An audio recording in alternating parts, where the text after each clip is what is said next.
All right, welcome back. Our other obviously big story, it's still Debbie top of mind. Tony, we're talking about still quite a few thousand people without power at this point. Yeah, Marion County, 18,000 people. The good news, guys, the grip of Debbie on Central Florida is beginning to loosen. She's pulling away. Big concerns, though, across the southeast. That's right. Historic flooding possible. We're still going to see some rain here in Central Florida. Not completely done with Debbie yet, but we are going to see those conditions improve as we go through the night and into tomorrow as well. Yeah, so let's go and take a look now at the latest on those power outages right now. You can see folks there in Marion County had the most issues with loss of power. Still 18,000 people without power up there. Minor numbers there in the rest of our viewing area. 2 o'clock intermediate advisory. You can see how slow this thing is moving. And watch what happens as it gets out over the waters there. It tries to intensify again back up into a strong tropical storm, so we'll watch that. Marion County, you're still under the tropical storm warning for the next couple of hours. And then we also have, because of the bands of rain and all the heavy rain that we've had, we've got this flood watch, which remains in effect now until Tuesday evening. Still have some gusty winds out there across the peninsula, and because of that, wind advisories remain in effect here through 11 o'clock for Flagler County, but the rest of us until about 7 o'clock could see gusts as high as 40 miles an hour. The next hour, maybe an hour and 15 minutes, still the risk for an isolated tornado up there in Flagler County, but for me, it looks like the bigger concern is going to be farther to the north, closer to the eastern side of the storm. We got a couple tornado warnings up there. Just a short time ago, we did have a tornado warning north of Flagler County. Still have a couple of bands. Pretty interesting cell southwest of Pomona Park. We'll watch that for northwestern Flagler County. Elsewhere, you can see a few fast-moving rounds of rain here coming across I-4 over towards Leesburg.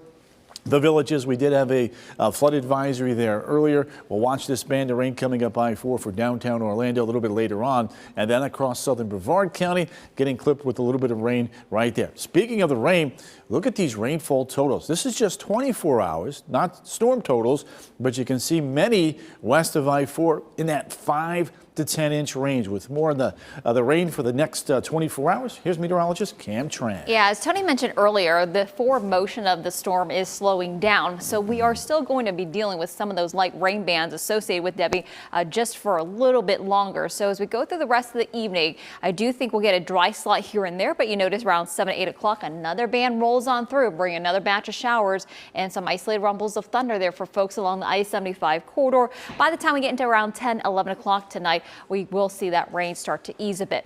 It's definitely helped us in the temperature department. It doesn't feel nearly as hot. We're currently at 85 right now in Orlando, 81 in Sanford. Good afternoon to Lanier at 83 degrees. Looking at your evening planner, on and off lingering downpours with associated moisture with Debbie, and then overnight tonight, a warm and humid night with lows falling down into the upper 70s. A very sticky start to tomorrow morning. Highs tomorrow climbing back into the low 90s for inland spots. Up to the north, though, staying into the upper 80s thanks to the cloud cover and also the lingering rain. Speaking of rain, here's a look at how much additional rain we could get over the next 3 days, with moisture associated with Debbie about 1 to 2 inches for areas up to the north, down to the south about a ½ inch to 1.5 inches. So as Debbie slowly lifts away, we're still going to be dealing with some of the outer bands and some moisture associated with it, as well as the winds. Here's a look as you wake up tomorrow morning. Still some pretty gusty winds out of the southwest, about 20 to 30 miles per hour. Again, Debbie's very slow moving away, so we will still be dealing with gusty winds tomorrow afternoon. Look at this, winds out of the west about, again, 20 to 30 miles per hour. Notice as we go on the back side of that system, we start to see some of that drier air filtering in across our area. So Wednesday, dry conditions or drier conditions across our area, but still a bit of a breeze, not as strong as tomorrow, though. As you wake up Wednesday morning, winds will be mostly about 15 to 25 miles per hour. So the wind speeds will gradually ease as Debbie continues to slowly move away from Central Florida. Here's a look ahead at your certified most accurate forecast. We are going to see rain chances on the lower side. Look at that. Only a 50% chance tomorrow, even drier Wednesday and Thursday. So we start to see that drier air wrapping on the backside of Debbie. And then that, looking at the upcoming weekend, that's when we start to see one of those typical daily afternoon thunderstorms, keeping the rain chances on the higher side, and the heat's on as well for the weekend. Back to you, Nancy.